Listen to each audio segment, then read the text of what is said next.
Well, greetings and salutations to everybody out there in YouTube land. I'm your host once again, Dan Thornton. I want to thank you all for jumping in today. I get first day of the new year and at an unusual time for Lions Talk Live, but I wanted to go ahead and get on over here and get some information to you that I ascertained and was able to get from a couple friends of mine earlier today.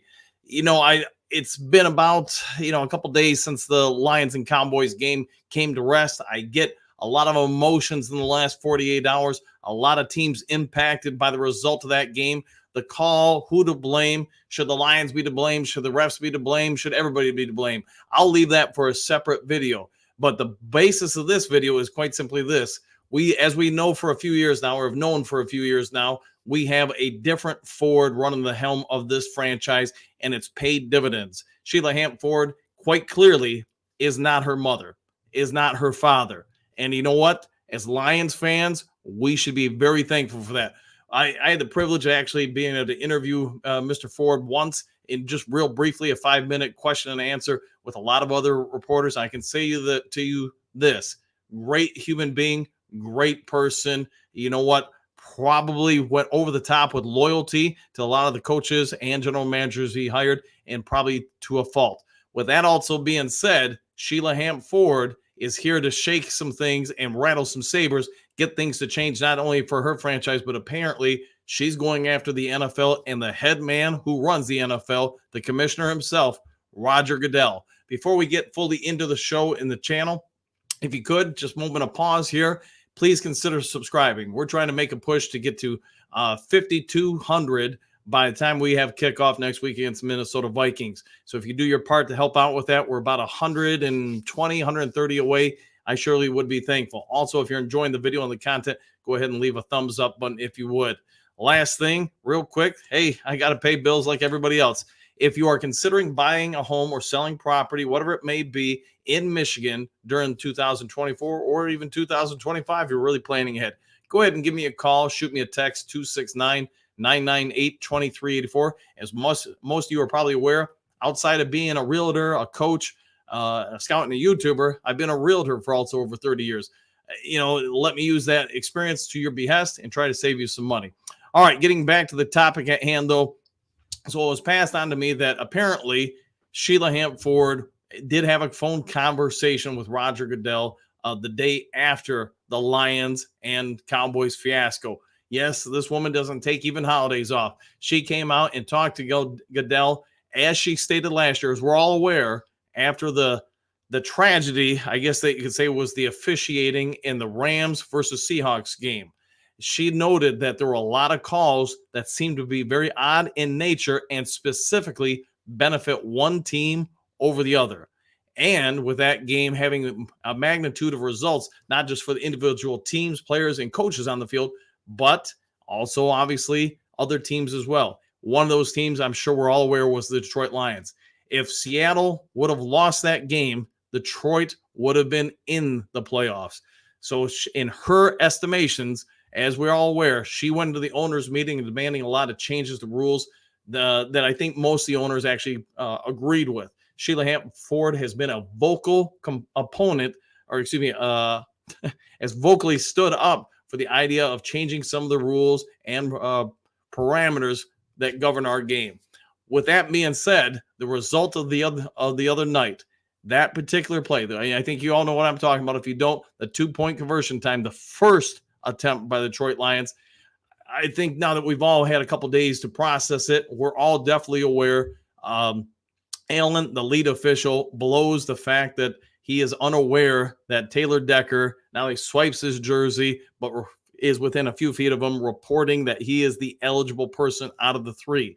It's even more acidine that he blows that call based on the fact that the Lions coaching staff prior to the game, about an hour and a half during their 20 to 30-minute segment with officials to review any nuances, specific formations, say like a trick play on a 4th down punt. They went through all that so they wouldn't catch officials off guard and put them in a bad position. The officials did know of that play, and that's why we're all here talking today. Yes, the first call did not go the Lions' way, and because of that, we're now all talking about this. What I'm being told is Goodell and Sheila Hamp Ford are going to meet on Wednesday. they're going to have a very specific and what I'm told is a frank conversation about what she believes is biased refereeing against the Detroit Lions. And you know what? I get the officiating in the NFL this year has been noticeably not the greatest in a number of games. Sheila Hamp Ford, though, believes that her team is being targeted a little bit more than other teams. And I want you to listen to that choice of words. The Lions are being targeted with some of the bad officiating. She hasn't gone out to say from anything I've been able to ascertain or obtain that she's going to say anything is fraudulent, but she does believe the Lions are getting, I guess the polite way to say it would be the B or C list officials for a lot of their contests, and she wants that to stop. I was told that there's also some parts of her statements that she wants to bring to Goodell about reforming and revitalizing how NFL officials are trained. So that's what I've got for you guys. Let me know your guys' thoughts. As we normally do on Lions Talk Live, we get a lot of people in here in the comment section, and we want to hear your thoughts as well. So let me go ahead and get over to it. And we're going to start off with the infamous one of the true legends of social media Lions fandom is Dr. Troy. And here we go. Oh, yeah, meeting when I am relieved. I don't know about relief, buddy, but I will say this. She's going over to New York to meet with Goodell, apparently, and that's on Wednesday. And to have, like I said in the video, a head-to-head conversation about reforming some things and maybe revisiting how some of these things are officials are trained, and also the structure when you have something like this that's egregiously, obviously wrong, that impacts these two teams, but obviously in this case, with it having a lot of ramifications in the playoffs, with only basically 2 weeks away, how you would handle this differently. All right, Kurt, she's clearly taking a bigger tone for this team and her family than her family ever has. I would agree with that. She seems a lot more invested and interested in the results of this team and the product on the field than anybody you could say in the last 40, 50 years from the Ford family. Drake at Kurt. Sheila Hamp Ford has to do something. Every year our team gets jobbed over and over on key calls. Unfortunately, and I'm sure you guys saw the video I did yesterday, revisiting a story I wrote for the Detroit News, like 10, 15 years ago or whatever, about how the Lions received basically roughly egregious calls or correctable calls, however you want to term it, 3 times the NFL norm. And that's, I think, part of it. And I'm not saying my story. I'm saying I think Sheila Hamp Ford has grown to the point where she's looking around and saying, why don't I see calls this egregious and bad at nearly the same clip or rate as you do with other teams for my team? And that's part of the problem. All right, Dr. Troy, yes. Some strongly worded talk will change things. LOL, PR move to me. This should have been turned over. This has to be one of the most egregious calls in NFL history, especially when you peel. Yeah, the onion back. Yeah, I knew we were. Well, I had a pretty good idea where you're going with that, Dr. Troy. Here's my problem, and I've heard people on both sides. I know there's been some Dallas Cowboy fans, clearly that are commenting and chatting with me on some of the comments of the videos. A lot of people have good takes on this. I'm not discrediting anyone. Here would be what I would say if you were to summarize some of the right calls or takes, whatever you want to say from people. Here's the problem with it. This isn't a subjective call. This isn't, was that too much grabbing where it's holding? Are they bumping too much to where it's pass interference? Those things are subjective in nature. But here on this play, you do not have an obstructed view. You do not have the pressure of having to make a live call from 50 feet away or 20 feet away. I think you get the point. Here you have an untimed down with multiple components going to it. One, the officials knew about the play, at least the potential Lions would run it before the game in a zero pressure environment where they even go over the plays on a dry erase board, or what do you want to say, a dry erase platform on a wall or whatever, and go for it. Make sure ad nauseum the officials are aware of what you're trying to achieve with that play and where you're going to put those, pieces on the chessboard, so to speak. 2, you have Taylor Decker within 2 to 3 feet of Allen, the lead official, and you see him swipe. This is the sign, what you give when you're reporting as eligible. You also have 2 confirmed opportunities where Decker says, I'm reporting as eligible twice. So all these things have to go into Bruce Allen, and he denies or just misses, doesn't pay attention to whatever you want to say, the fact that Taylor Decker is the eligible player. We all know by now you can't have two people report as eligible. Number 70, Skipper, never reports. But the problem is he had reported on so many other plays where he comes in. I think Bruce Allen just kind of zoomed out, toned out. We've talked about on this show lots of times. Not everybody handles stress and pressure well. The ones that do have a big advantage over those who don't. So the problem is, obviously, Bruce Allen did not pay attention, just zoned in. Well, here comes Decker, or excuse me, Skipper again. He must be the eligible person. Completely zones out the fact that he's not the one reporting. And yeah, so non-time down. Could it be corrected? Absolutely. What's the NFL going to do about it? I think we all probably agree not much. But moving forward, I think they need to address it. And I think that's ultimately what Sheila Hamp Ford is trying to address. I don't think she's going out there with some sort of hopeful idea that they're going to reverse the call and change things. Because let's also be fair to the Cowboys. You report that 68 is eligible. They're now aware he's eligible. Maybe they make the play, bust it up, and the Cowboys still win. Maybe with 23 seconds left, the Cowboys go down. I mean, they got a kicker with a big leg who's not missing. Maybe they hit a field goal to win it.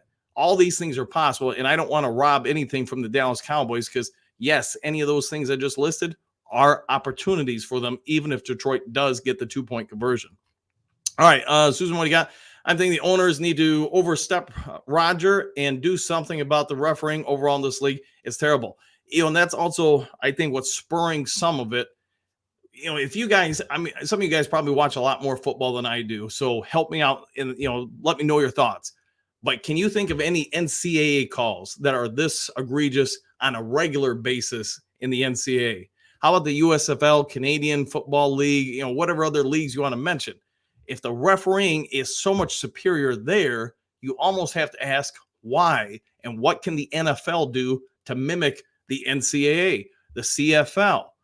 If you watch my video yesterday, I think I offered my opinion on it, and you guys can either love me or hate me when I say this.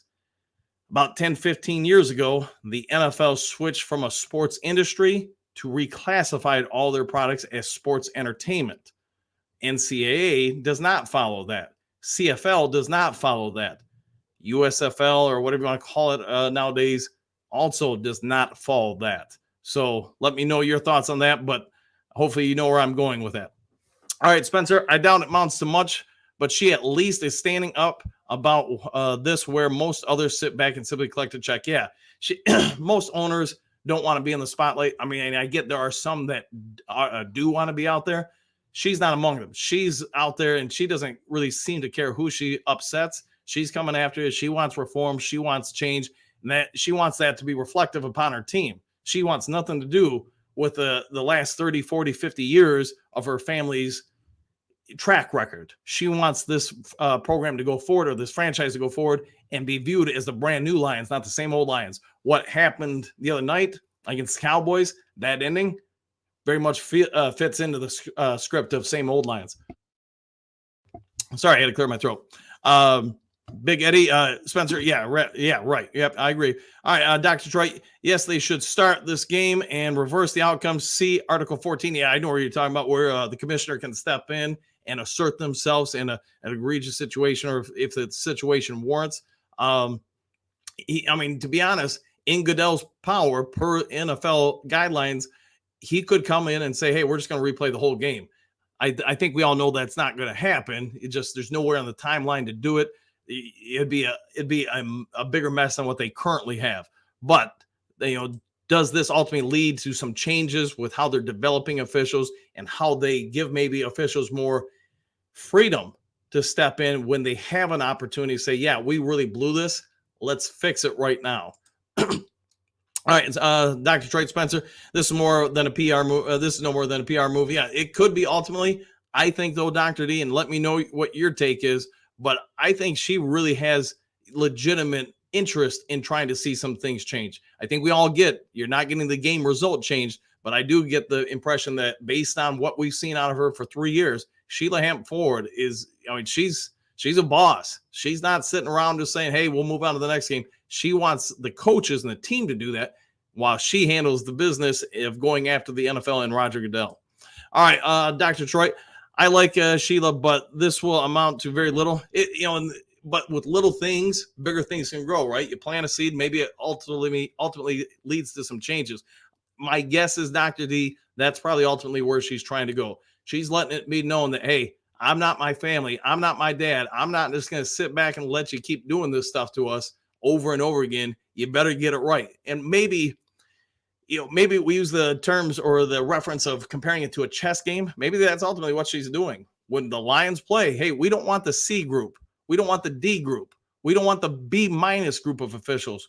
We want your best group out there that clearly can handle the stress of a big game. Because you know what? We are the big show now. We're not the Lions of the early 2000s, 2010s. Those Lions, I get it. You're bad. You're going to get the D group, the C group, the guys learning the craft and trying to work their way up. But we're not there anymore. You can't put Bruce Allen's crew out here who's already blown a bunch of games this year or calls in big games. So why do you have him out here in the one game, the big game, that's going to probably ultimately decide the number 2 seed in the NFC? Why is that group out here? It's a disservice to everybody, and not just the Lions, but the Cowboys as well. So I think that's my guess. I think that's where she's going with this. All right, Lance, what do you got? The game result has impacted several other NFL teams. Yeah, 100% agree. It's beyond just the Cowboys and Lions. 100% agree, because let's look at it this way. Detroit wins, and then obviously Minnesota, if they would have won last night, Minnesota is looking at a very favorable matchup more than likely next week. If Detroit loses and Minnesota wins, how that would have impacted that game. Now you've got other things coming to play from a Lions standpoint. If the Lions win against the Cowboys, their last game of the regular season, they're forcing the 49ers to have to play and beat the Rams in order to make sure they get the number 1 seed. So there's a trickle-down effect, like you're saying, to several other teams. Hey, Thomas, what are you going to go to see you, man? I can't stand Roger Goodell and his shady refs. I mean, Goodell has done himself, I think most of us would agree, no favors over the years. He's done a lot of stuff that most of us don't agree with. He really seems to have a very arrogant tone and stance whenever he addresses a topic or he's hands off about it. If he doesn't demand publicly better from his crews, then what are you going to do? You're the head league in maybe all the world. It's really hard to find a product anywhere on this planet that's as powerful and as marketable as the NFL. You could say, European soccer or whatever, but I think you get the point. You've got a lot of power. And if you're just saying, hey, we're going to take whatever these refs do and have no problem with it, that's a problem, because now you're making it acceptable for this to keep happening. All right, Little John, they won't change the results, but it's a first step. Yeah, and I think that my guess is, Little John, that's where Hamp Ford's going with this. She's trying to at least open up the possibilities for some changes. Dr. Detroit, I hate complaining about refs, but this is one instance I agree something drastic should be done, way beyond kicking them out of the playoffs. Yeah, because to me, that's tone-deaf service. Most crews, I'm sure you guys all know this, most crews come after this weekend, they're going to be broken up. They're not going to even be with their crew. They're going to be redistributed to other crews. So some of these guys and gals, because I think there's at least one female official on that group, they're still going to be working. They're just going to be in a different group. And that's a story for another time. But I really strongly think the NFL should move away from that too. In some of your most impactful games of the season, you're asking members of officiating crews who haven't worked with each other all season to now work with each other in a playoff game. Yeah, I think you're putting them in a bad situation, which now ultimately affects the product on the field. Dr. Detroit, this is about the FL getting the NFL getting the Stafford Goff matchup for revenue and ad selling. I looked down and knew where you were going with that, Dr. D, but I gotta watch what I say here, man. I would say there's probably, if I'm running a powerful league, and yes, avenue sales are a big part of it, that yeah, I want my best matchups out there, because why? It adds more revenue or profit to my league. So I hope that's not the case, man, but I'm going to say this. I've been covering this league one way or another since the late 80s.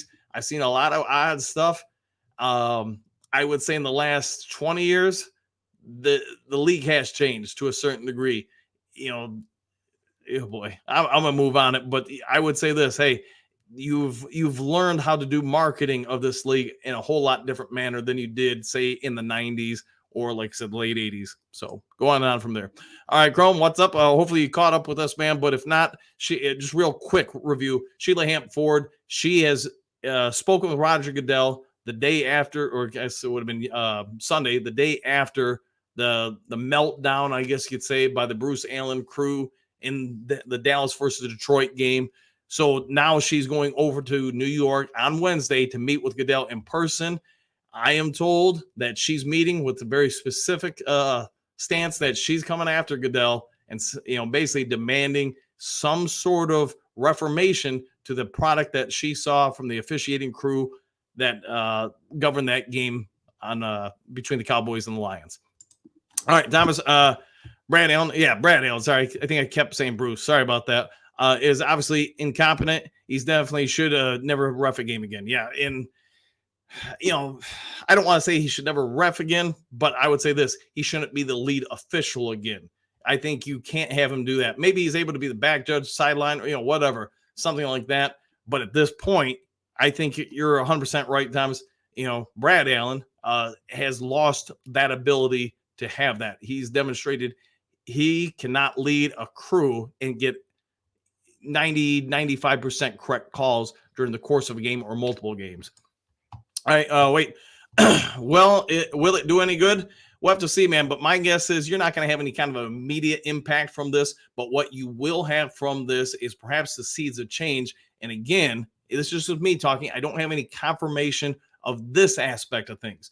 But I believe what you will see and what Sheila Hamp Ford's ultimate goal is to get a wide scope of reformation change to how NFL officials are developed. Once again, I want to make this clear. That's what I'm being told, but I don't know for certain what the conversation is going to be about, other than, yes, we're going to have a lot of bit of conversation between both parties about that particular game, Dallas versus Detroit on Saturday night. We'll see what shakes out with it. But again, you don't see the egregious missed calls in the NCAA at any level that I'm aware of, Division 3, 2, 1, NAIA, whatever you want to say. None of those seem to have nearly the amount of egregiously missed calls as the NFL is occurring. Now, do you see it in the CFL? Not at all. Their referees, if you look at the standards, actually have lower standards, but have a higher win percentage. What that means is NFL, in order to keep your job, basically, you got to have a 92.7 correct call rate. So league assigner goes through after every game, a group of them, they watch the calls, they watch the game, see what was missed, what was misinterpreted. They try to work with crews, try to get them to, obviously grow and develop. You don't want to cut everybody's head off if they get one or two calls wrong. The problem is at the end of the season, when your ultimate grade comes out, you need to have above that to keep elevating up to stronger and stronger games. I don't remember exactly, but I want to say if you can't maintain in back-to-back seasons, you get sent down for development. So long story short, the CFL has a win rate of almost 97%. So their officials are getting very few things wrong. What is the CFL doing to develop those officials that the NFL clearly isn't? And if the CFL can do it, the USFL can do it at a higher rate, and the NCAA, NAIA, NJCAA, all the different forms of governing bodies for collegiate athletics in the United States, if all of them have superseding grades for their officials over us, or excuse me, the NFL, what are they doing that the NFL, the biggest show on the planet when it comes to football, what is the big drop off there? And that's why I think Sheila Hamp Ford really wants to try to dive in. Robert, hey, fan and crew, good morning, or I guess it's not morning, good afternoon to you, Robert. So Big M, happy New Year's, everyone. Same to you, my friend. Robert, Dan, yep, back at you. Brother Ken, shady officiating is making the NFL look like pro boxing. And I think that's where a lot of, I'm just guessing here. I think that's a lot of where Sheila Hamp Ford is going with this.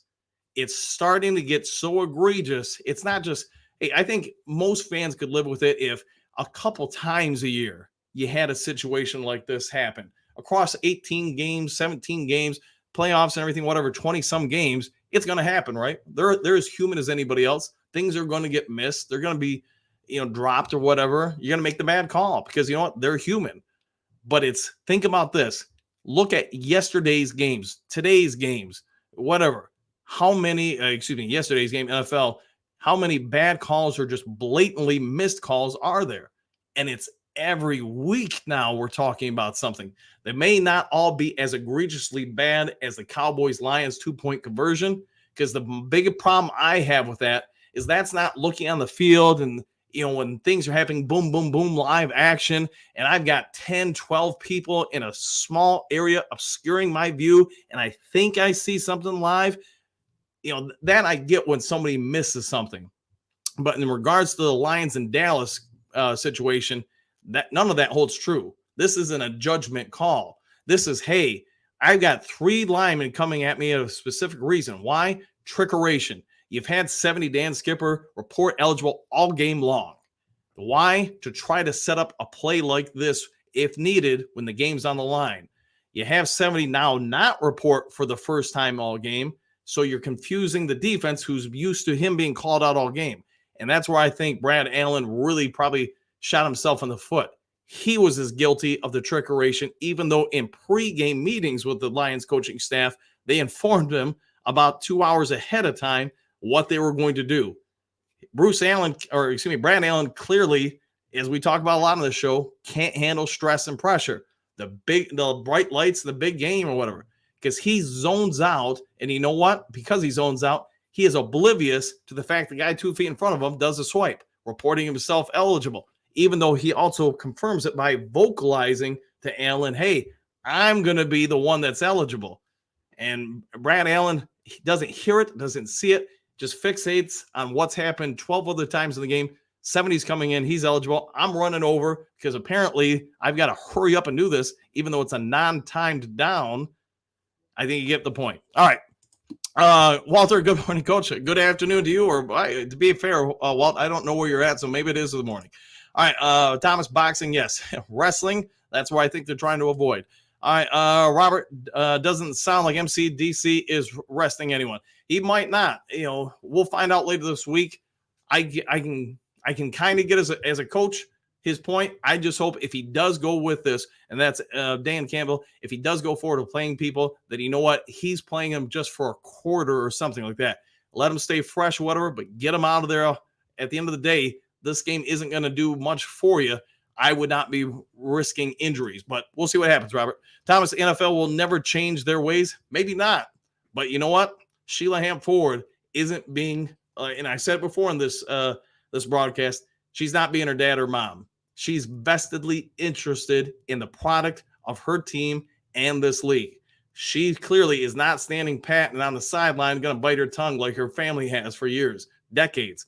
She's coming out and after people, and she's holding Goodell to a higher standard. I want you all to focus on what I just said. She is. Why? She's the owner of the team who employs Roger Goodell. The owners employ Goodell. And that's where I think Goodell kind of lost his way. He's forgetting he is their employee, not their boss, not their superior. He can't tell them what to do. He ultimately can be hired or fired by the owners. Joseph, tired of watching the Lions get messed over every time it comes to something big and beneficial for them making it into the playoffs or making it to the playoffs or some kind of beneficial game to go ahead. Yeah, I think that's where Sheila Hamp Ford's at with this. She's done with it. And you know what? She is demanding, not expecting. She's now demanding more from the NFL, and that includes Roger Goodell. General Brown, hey, good, Happy New Year to you, buddy. I'm glad that we are the only game on Saturday. They can't explain this one away quickly or quietly. This game affected a bunch of other fan bases and Vegas. And that's, I don't know where you jumped on the show, but that's one of my big rants I had, and it sounds like that's Sheila Hamp Ford's big objection too. So my sources over in the Detroit area said that, they got on the phone. Sheila Hamp Ford got on the phone the next day with Roger Goodell, and they were reporting to me she's now going over to New York offices to meet with Goodell on Wednesday. Why is that? To your point, General Brown, you are the only NFL game on. Your league has already demonstrated this officiating crew is not an A crew. It could be argued they're not a B-rated crew. They are probably at this point closer to a C or a D crew. D crews, by the way, you're breaking up at the end of the year, and all those officials have to go back to training in order to get re-evaluated and to see if they can improve enough to become graded C crews and then reemerge the following season in the NFL. If not, you're on a standby developmental list, maybe for a season or two. And let me tell you, if you're an official who gets on that standby list, the chance of you getting back in the league is pretty damn small. Why? Because they're going to bring up other people from other sources and that they believe have more potential over you real quick. It's no different than being a player who gets drafted. At some point, if they think they can get better and younger, they're taking you or those guys and moving you to the sidelines, probably back, saying, hey, go back to college, whatever. We don't believe in you. So I think that's the big problem with it. Bruce Allen's crew has had a number of similar situations, maybe nothing as bad as the Cowboys and the Lions, but you know what? Similar situations, they're coming out, and you know what? Bruce Allen's crew, I think we all agree, and Sheila Hamp apparently agrees, they should not have been working that game, and she is demanding Roger Goodell face-to-face sits down with her and says, why is this crew working such an impactful game when it's not like you were short-staffed on a Saturday night? There's no other games on, and she wants that answer. All right, Nasty Man, what do you got? I've never felt so sick in my life watching my Lions. The emotions I felt were the absolute worst. Man, the only time I can really equate it, I hate to say it, was probably the Hail Mary with Rodgers at Ford Field. Maybe you go back to the 90s with, Favre going opposite sideline to Sterling Sharp, knocking the Lions, the 93 Lions out of the playoffs last time they won the division. I think we all get it. It wasn't a great feeling. I mean, the other part I would say is, and I'm sure this will be brought up more, not only did they miss all the stuff I've already mentioned, but they wait 16 seconds to throw a flag. It's almost like they got a call up above. And I'm not trying to say there's conspiracy. I'm just saying I've coached 34 years. How long or how many times, everybody watching, you let me know, how many times do you see an official 16 seconds after the play is over, reach in the pocket and then throw a flag? Yeah, I've got some issues with that, but I'll leave it at that. All right, Walt, will her being there do anything? We'll have to wait and see on that, buddy. Michael, cannot wait for Goodell to come to Detroit for the draft. Boy, he is getting booed. Yeah, and I won't be surprised. They'll probably have, and just the world we now live in, they'll probably have extra security at the draft for that reason. Dr. Detroit, yeah, great. We will forward to that. Go to Greg. Yep. All right. Look forward to that. Yep. I had to fix that. Sorry, man. Thomas, Brad Allen will never be able to come to Detroit and ref again. Yeah, I would say you're probably onto something there. Paul, you would have to be living under a rock to not know what play you are talking about. Yeah. I mean, I'm just making sure people are aware. That's all. I'm doing my journalistic, importance, reporting all aspects of things. Robert Bruce, what do you got? Small thing. I love your analysis. It's Sheila Hamp. Yeah, sorry if I messed it up. So sorry about that, guys. All right, Dr. Detroit, 122 in this channel and 1 like. Come on, hit the like button, please. Yeah, I can't see on my end where it's at, but I can see 800 people are in the chat. So if you guys are new to Lions Talk Live and you haven't yet subscribed, please consider doing so. Trying to make a push to get to 5,200 by kickoff against the Minnesota Vikings. If you do your part to help out with that, I want to say we're about 120 or 130 subs away. And then if you would, hit the like button, please. All right, Frank, Coach Dan, do you think the Lions fans should wear ref uniforms to the Vikings game with clown face masks optional? It might not change anything, but it will make me feel better. Why not, man? Why not get a section and tailgate going beforehand with it? I would say this, Frank, maybe at the draft next year, do something to that around that level. I think that would be hilarious. Dr. Troy, hit the like button. Yeah, again, I can't see it on my end. You guys can, but I can tell you, like I said, over 800 watching. So if you guys have it in you, go ahead and hit the thumbs up button. Jeff reviews. Just heard Dan say Rod is handling it. We'll see. Yeah, we'll see, and hopefully it does get handled. Robert G. There was so much on the line in seating for that game. 100%. I think if you go to other teams' channels, I'm surprised, and I've only got a couple of friends that I've developed over the year of doing this from other teams.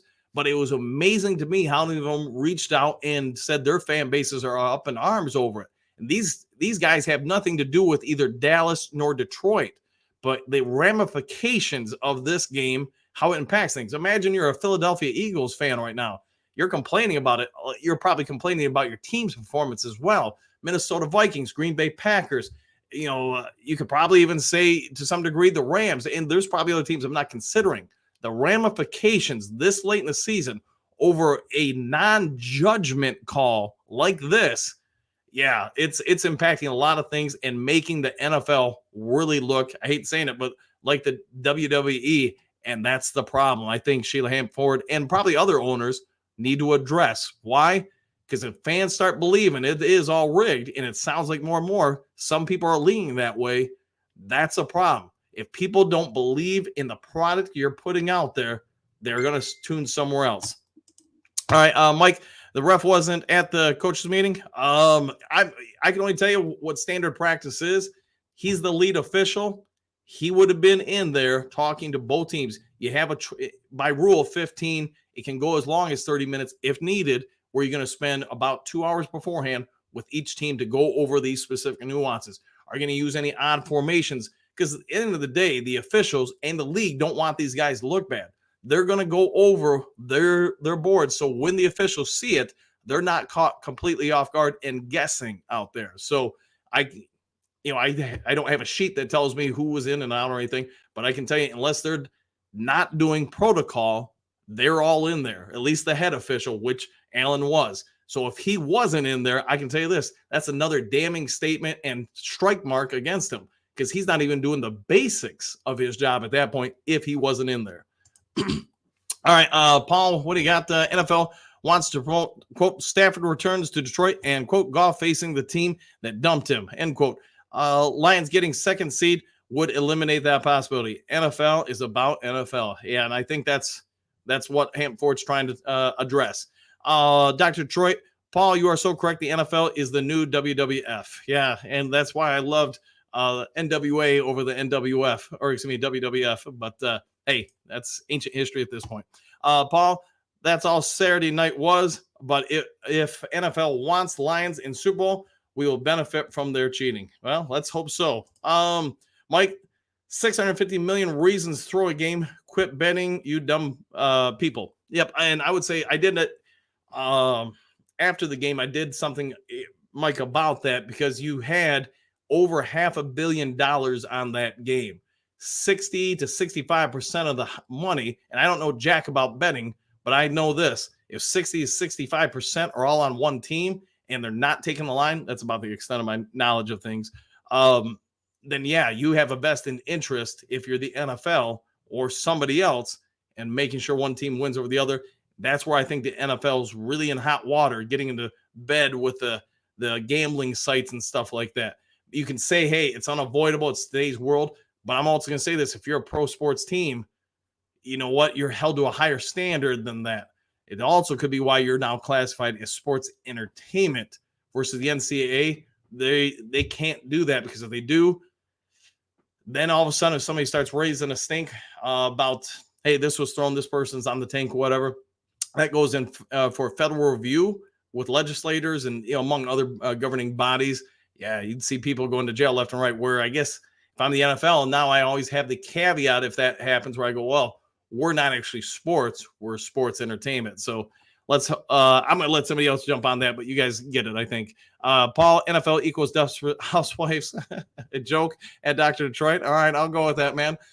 Frank, NFL should eliminate the need to be report with players being eligible based on the formation. That would make it a lot easier. And to your point, Frank, Decker would have been eligible. And I know there were some people saying it was a legal formation, but you go ahead and pause it. You see where St. Brown's at. You see where the other people are on the line of scrimmage. yeah, they've got enough that's a legal formation. And I get heat of the moment, things happen, but you go back and look, at least from everything I can tell, that's a legal formation. But if somebody knows something to the contrary, let me know, and we'll go from there. Robert, sorry for my opinion, but talk is cheap. We need action. And I'm hoping that's why she's going there, to get some reaction from her actions. So we'll have to wait and see what happens from it all. But to me, would you have ever seen her mom or her dad go and do this? I mean, again, love the dad to death. Great human being. Great for the country. Great for the city. Yeah, the franchise. Hey, he was not very cutthroat. He was gonna, if he hired you, he was incredibly loyal. And you know what? You could mess up over and over, and he'd be hoping you'd get better. So he was such a good person that it probably hurt the team. All right, brother Ken Thomas, I agree, especially with storylines like Matt Stafford returns to Detroit. Yeah, I hate to say it, but it does seem like, I would say this at this point, it's unavoidable. Stafford and the Rams are coming to Detroit.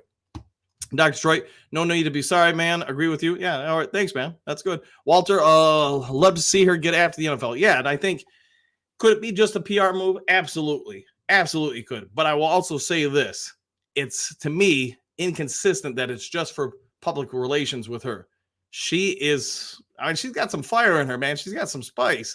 She's going in there for a specific reason. She's going to rip into somebody's butt. She's going to go after somebody and take her pound of flesh.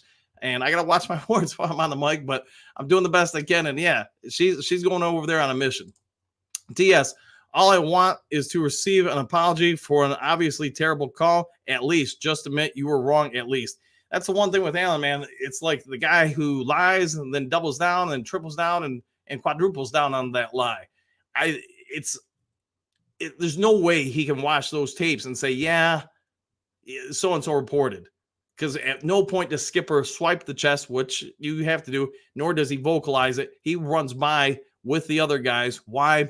For trickeration, to try to keep Dallas off bay. And yeah, we'll go on from that. All right. Robert G. Yeah, thumbs up, Dr. Detroit. I agree with you on that one, man. Dr. Detroit, I want to see Sheila go off like she was raised in her. All right. Hopefully she does, man. That would be, you want good PR. That would sell. Because it'd be something we don't typically see. She might get a fine or something like that, but you know what? She's probably going to be okay with that fine. Maybe even use it as a tax write-off. All right, brother Ken, give Goodell hell, Sheila. Yeah, I hope he does. I hope she comes out and talks. I hope somebody has some video of it when it happens. So we'll see what shakes out.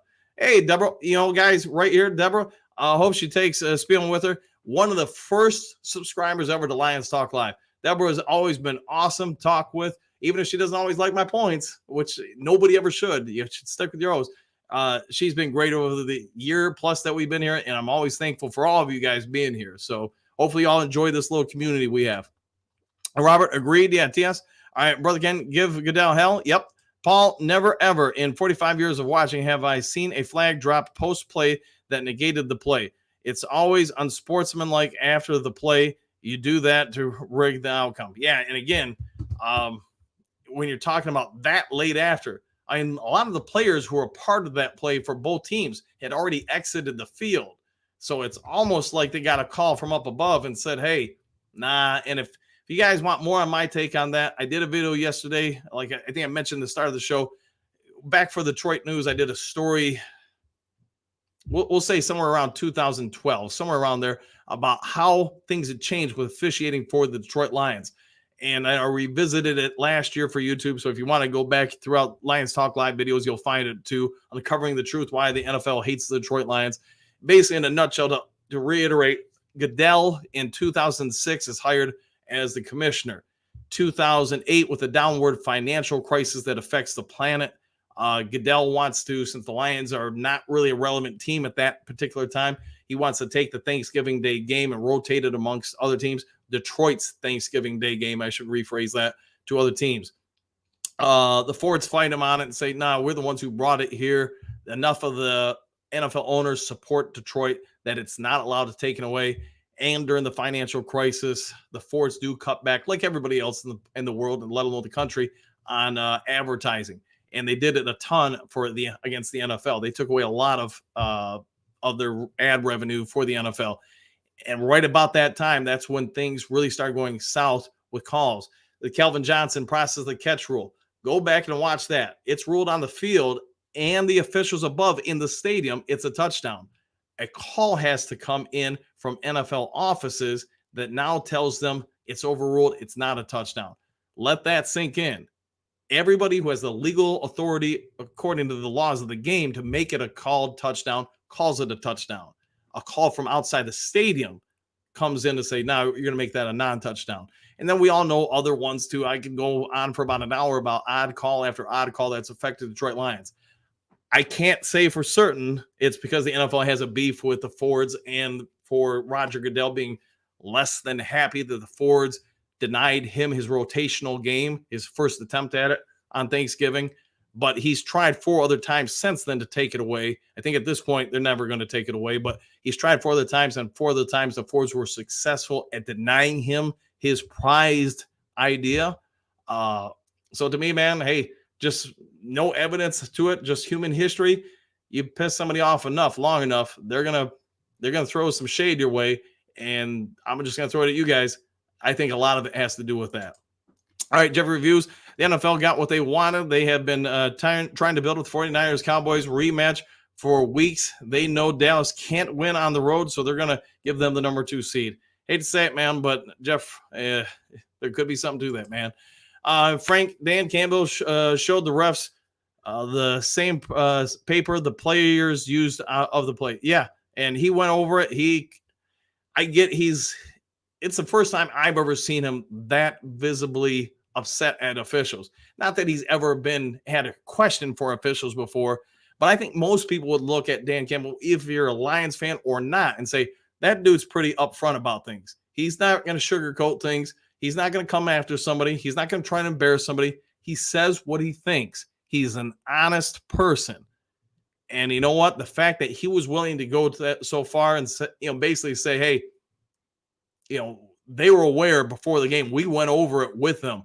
I think he said to a T. So he really believed that he went over it with everybody. Their staff went over it with that crew. They were aware of everything. And yeah, he has to watch what he says so he doesn't get suspended or fined or whatever.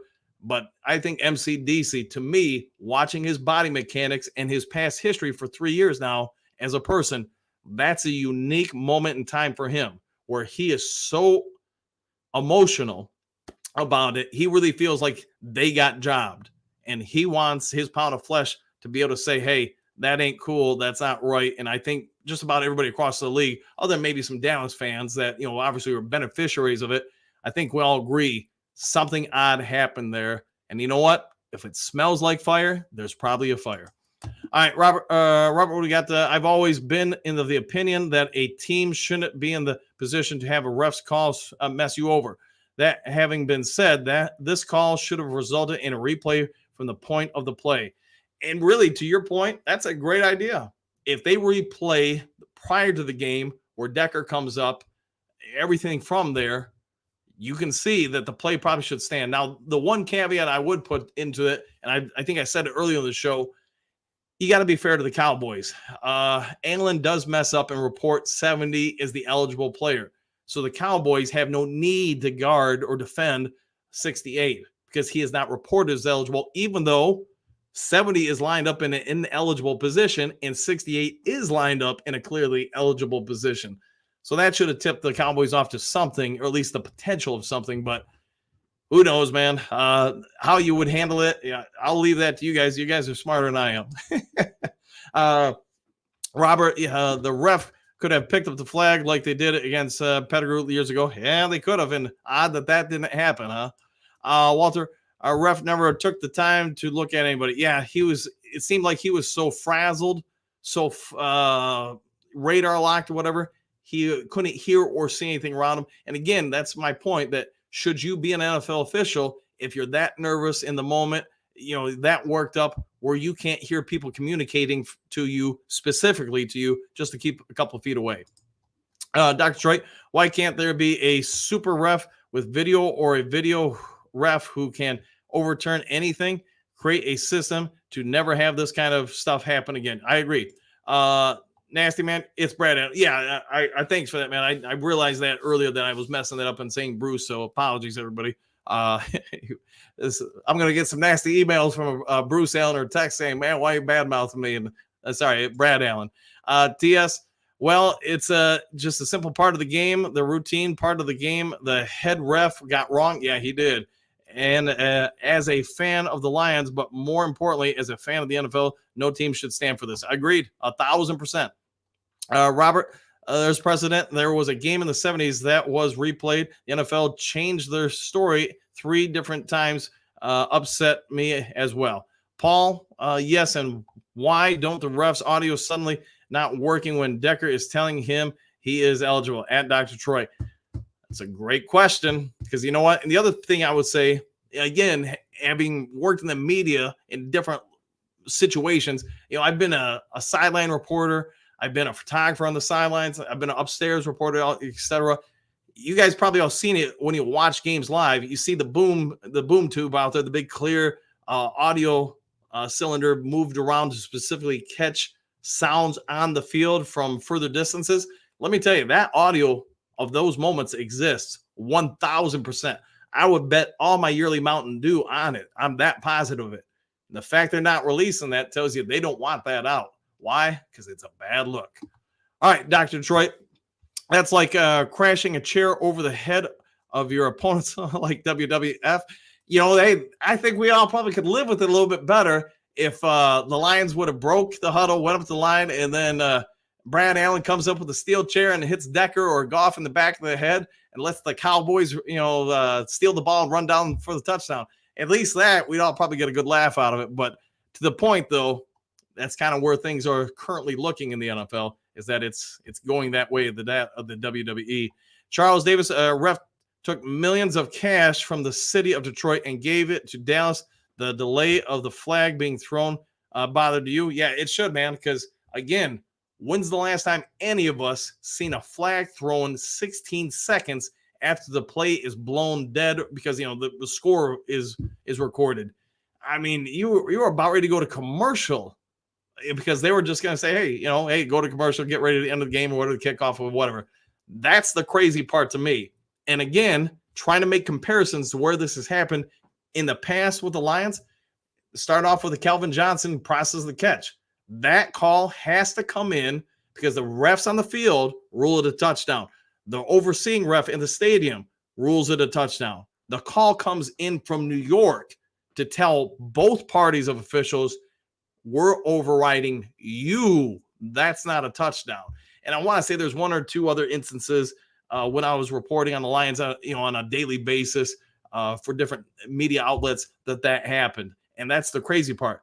I struggle to ever remember a single time, not 5 times, not 10 times, a single time, all the decades I've reported, where I've seen it happen to another team, where a call from the offices, the NFL offices, comes in and overturns a call that the officials and the upstairs officials agree on. That's the crazy part to me. You want to talk conspiracy? Hate saying it, but you could probably make a real long video on that if you wanted to. Dr. Detroit, it's just fake, man. Let's hope not, man. That'd break my heart, man. All right, Robert G. The only problem is that the ref reported to Dallas that 70 was eligible, man, so he could not pick up the flag. Yep, and again, you talk about somebody doubling down on their mistake. That's the problem. And you look at the field report after the game, that's doubling down on the double down of the double down. He's probably definitely aware at that point. There's video. The NFL has probably even talked to him before the field, or excuse me, the locker room reporter is able to go to him and talk to him. They've probably already given him the heads up what he needs to say. So is what it is. Dr. Troy, Dan is speaking the truth right now. Every once in a while I do it, man. Every once in a while. Tribe, stop it with the refs already. If Campbell wasn't such a dolt, we'd never come down to the end. There's 2 ways to look at that, Tribe. When he originally ordered the 2-point conversion happen, I think at that point, a lot of us, maybe not everybody in Lions Nation or whatever, would say, hey, that was the right call, whatever. To your point, when that flag did happen and ruled off the completed pass to Decker and the 2-point conversion, I was with you. I'm saying at that point, you need to kick that extra point and go for overtime. At that point, at whatever it was, 4th and 7, you're trying to go for it. To me, that's an emotional call from Campbell, not a logical call. He is so upset and visibly, and I get it. He's not happy that that play was overturned or whatever. I get it. But at that point, if they would have thrown it in the end zone, whatever, and got it, then hey, you know what? It was the right call. But I would say at that point, I'm with you. I would have kicked the extra point. Tom's NFL equals WWF. Let's hope not, man. Walter, have them draw every ref every game. I'm trying to think how you'd make that work, but somebody else can figure that out. Rick Reality. The NFL is registered as sports entertainment. 100% they are. And for about whatever it's been, 10, 15 years now. For the very reason is just like the WWF. And I believe players, coaches, and owners and refs are all a part of it. No, it's seems crazy. I would say this. This is just me talking, so take it as you want. I have no justification for what I'm about to say. I think it'd be incredibly difficult to have every coach and player, etc., on the take. From having covered a number of games that later found out in different sports were suggested outcomes, we'll put it that way. The people you usually incorporate with are the officials. And how you do it, in a moment where it's kind of a judgment call, does the judgment go one way versus another? There's certain fouls or whatever, and I'm talking basketball, football, baseball. You just can't rig. It's just too obvious. But you get to a situation with, maybe it's not pass interference. Maybe he was holding. That's something you can get away with because they're more subjective calls you can get away with. This particular call, though, that's my big problem with it. There is no gray area with it. There's no, hey, he was holding too much here, or man, he was bumping too much and past 5 yards. None of that exists here. To me, that's the big problem. You've got a number of things where if I was a lawyer, I'd be going to the court, gunned up with. And I've already mentioned them all, so I won't go through them all. But yeah, it's I'll go with that, man. All right. Paul, Lions won the game by being aggressive. Dan did a great job making the right calls. He did. General Brown, bingo. This is entertainment. Thus, it can be manipulated for entertainment's sake. 100%. Hit the like button. Again, I can't see it on my end, people. So if you haven't yet subscribed to Lions Talk Live, please consider doing so. Also, if you're enjoying the show and you want to help me buy a Mountain Dew, go ahead and hit that thumbs up button. All right, Mag 7 Life. Lions won that game. They really should have, man. They really should have. Robert G, how do you know that at Tribe? I'll let you guys figure that out. Phil, so the ref not doing his job is Dan Campbell's fault. It's not. And, I've seen other people make some arguments that, hey, Decker could have been more demonstrative to get Allen's attention to make sure he's aware. Or, hey, when they report 70 as eligible, you can go, whoa, no, I'm eligible. The problem with that is now you're really tipping your hand to the Cowboys. That being said, do you really want to make sure it's cleared up, or do you want the play just go through? I also get that when you're on the field and near the end zone and it's loud as hell in there, because let's be honest, no different than when you come to Ford Field, the fans are making it as loud as possible to make it difficult for the visiting team to be able to communicate and hear. So there is some potential. A lot of the guys, while they're focused on what Goff's trying to say and everything, are oblivious to what's being announced as who's reported eligible. So there's two ways to look at it. One, you could have done it yourself and made sure that you were eligible. Or two, you're focused on what your job is, not what the official's job is. All right, guys, I've gone on for about an hour with this. Sorry I couldn't do the morning show today. I think most of you know, and I know some of you reached out with Happy New Year's and stuff like that. Jen and I, and we're gone to her brother's house celebrating New Year, and just 7 o'clock, 6:30 in the morning, everybody was still sleeping because they're up late. And, hey, I didn't want to wake anybody up. But on the way back, when I got a little bit more time to dive into this particular story with some friends of mine, people I trust, I thought, you know what? Hey, we got a little bit of time before the Michigan game. I'm sure a lot of people are going to be watching that. So I figured I'd get out to you. Hope you all have a great day. Happy New Year. I will have the morning show back on tomorrow morning at 7 a.m. If you want to dive on in, we go from 7 a.m. to roughly 8 a.m. If you haven't yet subscribed to Lions Talk Live, please consider doing so and hit that thumbs up button. Enjoy your day. Happy New Year. And we'll see you all in the next Lions Talk Live. Take care, everybody.